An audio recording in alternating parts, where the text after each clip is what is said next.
I am now going to go through a brief application of the 11-step guide in determining the requirements of a chef's system. This is a representation of the cross-section of a shopping mall. The mall is fitted with quick response sprinklers in all shop units. The shop units have openings 9 metres wide and there are channelling screens under the balconies between each separate shop unit. There is no downstand between the opening and the spill edge. A smoke control system is required because of the extended travel distances in the mall. The smoke reservoirs are each 12 metres wide and 50 metres long, and there are 4 of them in the mall altogether. It is proposed to use fans that have a throat diameter of 0.9 metres and a capacity of 13 metres cubed a second. Use the 11-step guide using each of the following 2 models in turn to determine the smoke requirements for this building. We want you to try with the NFPA 92B model, which is this model here. And we also want you to use the Spear, Point and Harrison model here. So we want you to compare these 2 models on this mall using the 11-step guide. When you have completed the exercise and selected the appropriate number of fans according to the most favourable model, I want you to then identify the impact should the system be installed, and the enforcers identify that downstands have been put out of the openings to the shop. So now you do find that there are effective downstands in that area. So let's go through the exercise. Let's use the 11-step guide to determine the requirements of this 2-storey mall. Step 1 is your design objective. Well, in this case, as usual for malls, it is for life safety. In other words, extended travel distances. So that's step 1, life safety. Step 2 is to identify the correct design fire size. Well, the exercise says the building has got quick response sprinkler heads in all units. So what you should use from BR368, you would generally adopt a design fire size of 2,500 kilowatts or a 2.5 megawatt fire. It would be 5 square metres in area and the perimeter would be 9 metres. That's step 2. Now we need to stoke out step 3, the mass flow rate of smoke. Now let's determine the mass flow rate of smoke first using the NFPA 92B model first. This is the model here. All you do is you put in the known variables that we have got information on, the known variables in the model, and it comes out at 109 kilograms a second. Now let's determine the mass flow rate of smoke using the Spear, Point and Harrison model. This is the model here.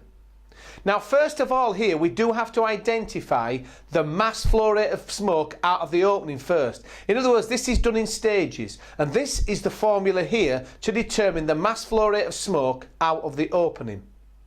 If we put in the known variables in this model, we get a mass flow rate of smoke out of the opening of 12.7 kilograms a second.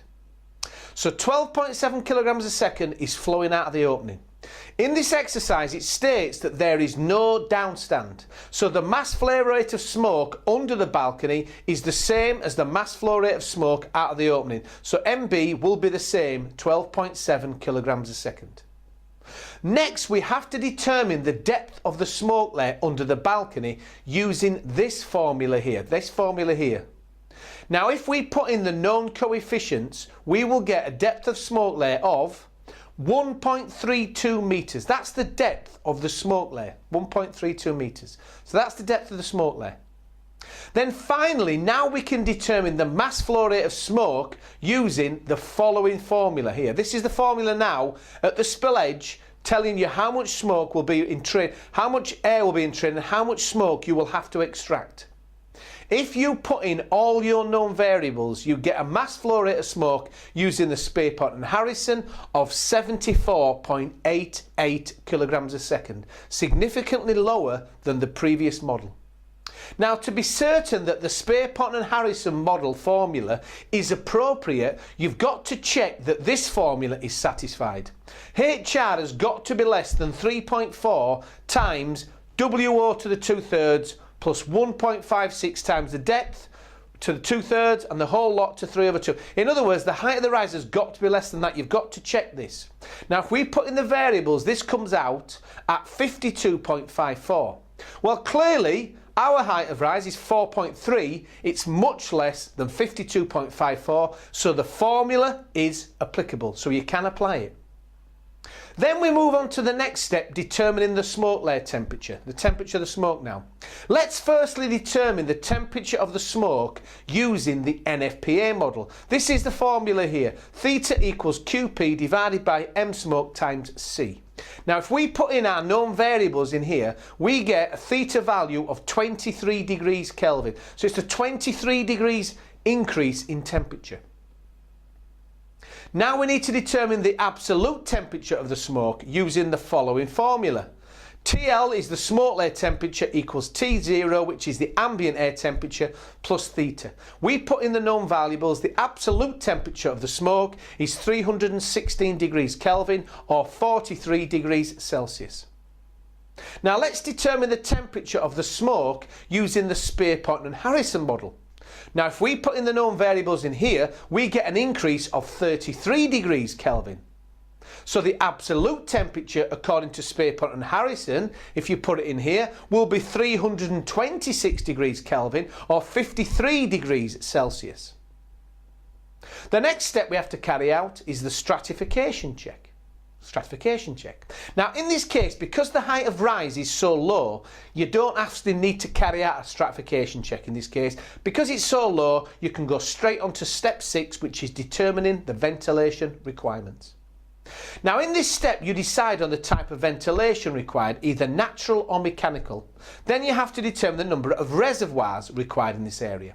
Now, it's already proposed to use 4 reservoirs in the scheme, and all you do need to check is that they do not exceed the maximum size for this system, which is a life safety system using mechanical extraction, which is 2,600 square metres.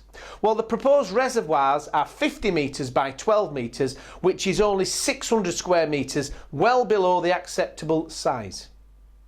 Now we have decided to use mechanical ventilation, and therefore we need to determine the required extract rate in order for us to determine how many fans we need.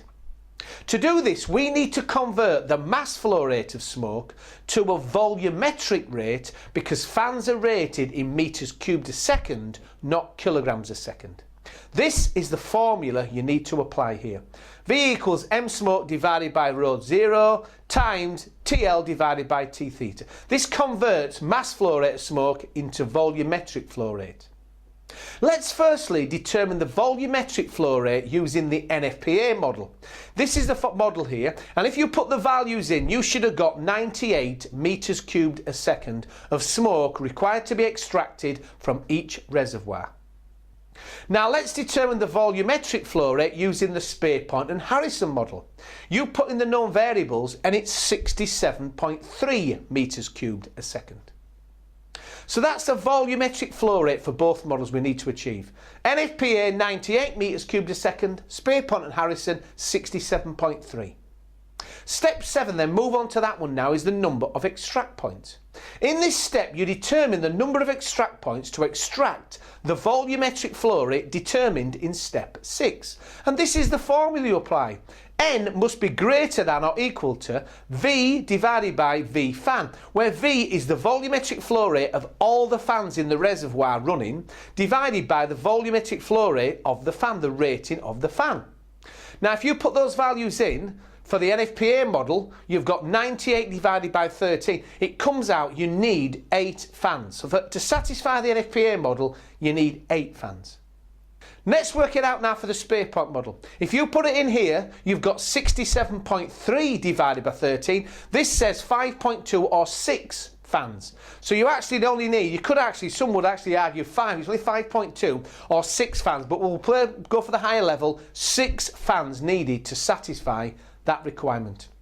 Now I would like to point out though that sometimes you need to add one more fan if there is a possibility of losing one of them to the fire, which is not common in shopping malls. Because there's no actual fire loading in the shopping mall, the flames will not be impinging on the fans, you wouldn't normally add one. So in this case we're not going to add one. Then you move on to step 8, which is the stagnation check. This step is not necessary now because we've got mechanical extraction, not natural. So we move on to step 9, the plug holing check. Now in the previous step we determined the minimum number of exhaust points within each reservoir to satisfy the extract requirements. However, this may have to be increased for any specified layer depth. There is a maximum rate, the M-crit, at which smoky gases can enter any individual exhaust point. Any further attempt to increase the rate of exhaust through that exhaust point will merely serve to draw air into the orifice from below the smoke layer, and this is known as plug holing. Now this is the formula we need to use to determine the critical exhaust rate at which plug holing may occur. That's the formula there. That's the formula. Now we were told that it's proposed to use fans that have a throat diameter of 0.9 metres and a capacity of 13 metres cubed a second. Now we can determine the M-crit. If we put in all our known variables into this formula, it comes out at 17 kilograms a second. So we know if more than 17 kilograms a second is extracting from each fan, it may plug hole. So now we need to determine how much will be leaving each fan. This is the formula we need to apply here. M fan equals V fan times rho 0 times TO divided by TL. That's the formula to work out how much will be leaving each fan. Let's firstly determine how much will be leaving each fan if we apply the NFPA standard. So all you do is you put in your known variables in the formula and it comes out at 14.5 kilograms a second. So in this case we've got 14.5 kilograms a second leaving each fan, and the critical exhaust rate we worked out earlier is 17 kilograms a second, and therefore clearly plug holing is unlikely to occur. Let's carry out the plug holing check using the Spearpoint and Harrison model. If you put in the known values into this formula, you get 19.84 kilograms a second. So we know now if more than 19.84 kilograms a second is extracting from each fan for the Spearpoint and Harrison, it may plug hole. So now we need to determine how much will be leaving each fan. This is what we've got to work out now, how much will be leaving each fan. There's the formula again, put in known values, it comes out at 14.02. In this case we have 14.02 kilograms a second leaving each fan, and the critical exhaust rate is 19.84 kilograms a second, and therefore again clearly plug holing is unlikely to occur. Let's move on to step 10 now, the air inlet velocity check. This is a mechanical system and therefore does need to be carried out. In this case the premises are to be used by the general public, and therefore the maximum velocity of the inlet air required is 5 meters a second. This is the formula to determine the air inlet velocity. This tells you what the area of inlets must be to ensure that it does not exceed 5 meters a second. That's the formula there. Let's put in known values. Now first of all let's determine the air inlet velocity check. Let's carry it out using the NFPA standard. Now we determined that we needed 8 fans to satisfy the model, so 8 times your 13 gives you 104. You divide that by 5 times 0.6, which is the coefficient of the general inlets, is the coefficient standard, 0.6. It comes out that you need 34.7 square meters of area of inlets to ensure the velocity of the inlet air does not exceed 5 meters a second. So we need 34.7 square meters to satisfy that. Let's determine the air inlet velocity. Let's carry out this check using the Spearpoint and Harrison model. Now in this we determined that we needed 6 fans to satisfy this model. So if you put 6 times 13 gives you 78. 78 divided by 3 is 26 square meters. So we need at least 26 square meters to satisfy the Spearpoint and Harrison model with no downstands. So again, to satisfy the NFPA model we need 34.7 square meters. To satisfy the Spearpoint we need 26 square meters. Now we move on to the last step, which is the post-design considerations. This is where you consider other issues that may have an effect on the smoke control system, such as the effect of wind, the effect of a tall building, maintenance, testing, everything like that. That is the post-design consideration. Now that completes the 11-step guide in determining the requirements for these MAL using the two models.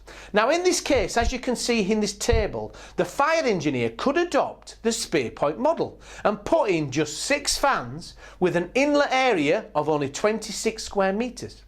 This would appear compliant with the zone model being adopted for this 2-storey MAL. So that's what you could put in. Now the second part of the question asks you what the impact of identifying that a downstand is in place out of the opening of the shops. In other words, if you subsequently turned up to the shopping centre and you looked up and there were downstands, what impact would that have on that design of that smoke control system? Well, let's carry out the process again, assuming there is now a downstand. In this case, we can go straight to step 3, which is to determine now the mass flow rate of smoke. Now, when applying the NFPA 92B model, there is no change to the mass flow rate of smoke, as this model is not dependent on the impact of a downstand. So actually, it makes no changes to any of the requirements to the NFPA 292 model if there is a downstand or no downstand. There's no impact. However, let's look at the Spare Point and Harrison model. This is the model here. Yeah, we've worked this out before. We worked out the mass flow rate of smoke out the opening, which is the same, 12.7 kilograms a second. But now we've got a downstand. Now, what is the impact of a downstand? Well, it will cause entrainment of air into the smoke layer and it will increase the amount of smoke. What you find is it results in a doubling of the mass flow rate of smoke under the balcony due to this entrainment. Now this gives us a mass flow rate of smoke under the balcony of 25.4 kilograms a second. So now we need to carry out the steps from this onwards. Let's determine now the depth of the smoke layer using the new figure. Put them in the formula. Now we get a depth of smoke now of 2.1 metres. So it's a deeper smoke layer, 2.1 metres. Then finally we can determine the mass flow rate of smoke using the formula again, this formula here. We put in those known variables and now we get 98.2 kilograms a second. So using the Spare Point model now, it's 98.2. Now, to be certain that this Spare Point and Harrison formula is appropriate, we've got to check that the following formula is satisfied. HR is greater than or less to that model there. You put in the known variables, it comes out at 61.4. Well, 4.3 is a lot less than 61.4, so now the formula is applicable. Then we move on to the next step, determining the smoke layer temperature. Let's determine the temperature of the smoke now using the Spare Point model when there is a downstand. This is what you put in. You put your known variables in, it comes out at a 25-degree increase. 25 degree. So we need to know now the absolute temperature of the smoke layer and it comes out at 318 degrees Kelvin. So that's the temperature of the smoke layer, the absolute 318. Step 5 is to carry out a stratification check. Again, in this case, because the height of rise is so low, you don't need to carry out anyway, and it is a mechanical system. Step 6 is the ventilation requirements. In this step, you decide on the type of ventilation required. As we said, we know it's a mechanical system. Now we're using the mechanical system, we need to determine the required extract rate in order for us to determine how many fans we need. What we need to do now again is convert mass flow rate of smoke into volumetric flow rate, because fans are rated in meters cubed a second, not kilograms a second. This is the formula here. We've put in our known variables again. Now we need 88.8 meters cubed a second.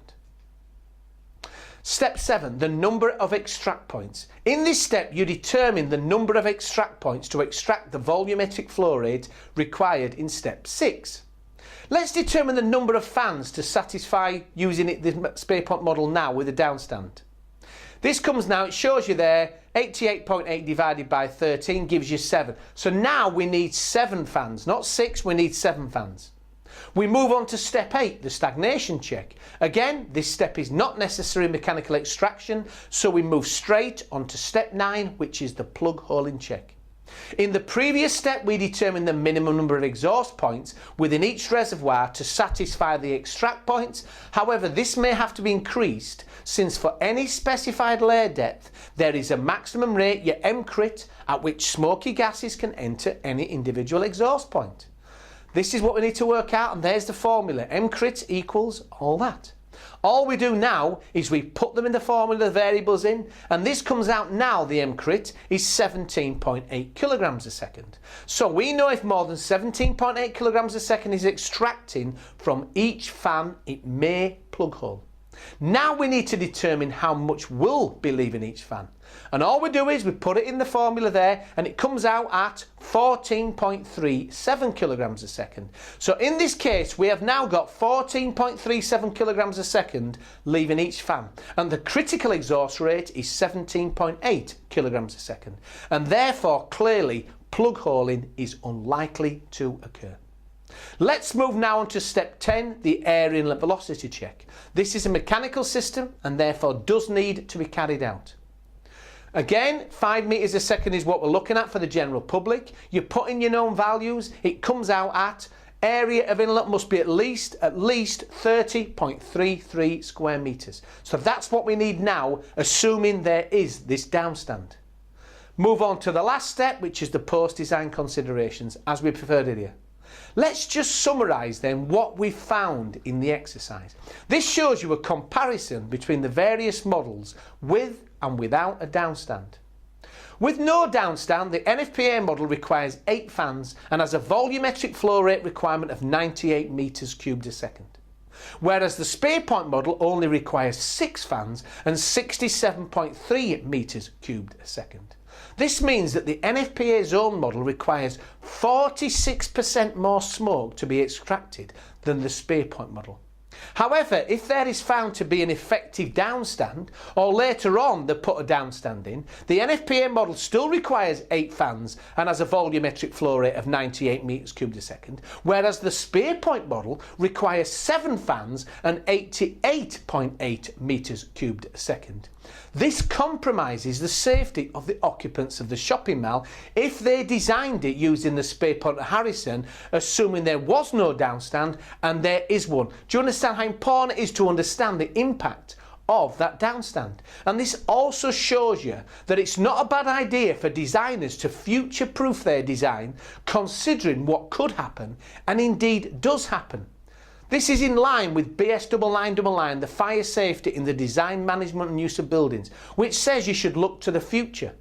And a good designer would identify that in the future, someone could come along and install fascias outside the shop, resulting in an effective downstand. And they could build in a factor of safety by assuming its existence. I am sure you will agree that this methodology makes the understanding of smoke control much simpler to understand and be able to apply to various schemes.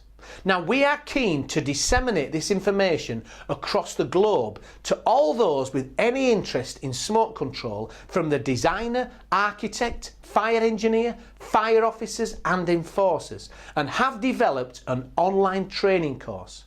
Working along with Stuart Brown, who is the Managing Director of Meta Solutions Fire Safety Engineering Limited, we have created an online course covering the 11-step guide called Smoke Control Made Simple.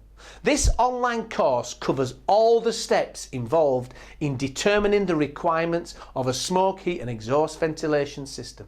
It is a very comprehensive course covering all the issues involved in the process. It qualifies for 40 hours CPD.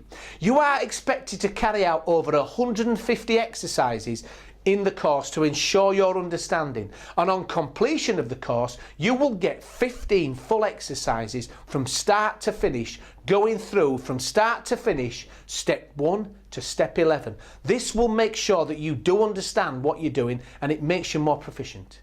You can have access 24 hours a day, 7 days a week. You've got global access. This is valid around the world, and the course content applies globally. This applies in China, Australia, Japan, because we've used all known international models, and any models that are not included will be added subsequently. The cost for access to the online course is £1,195 for 3 months access. However, as an introductory offer to launch the product around the world, we are offering this course at only £595 for 3 months access. In other words, 50% of the normal cost. We are trying to launch this around the world. 50% reduction if you place an order for access prior to the end of February 2014. And we also are willing to give corporate rates for large organisations wanting to put a number of people through the course.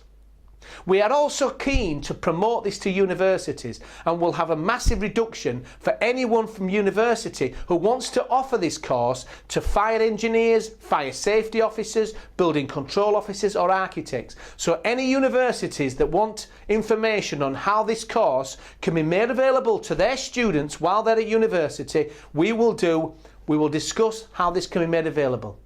If you would like further information on how to gain access to the course for you or your organisation, please contact us at the details here.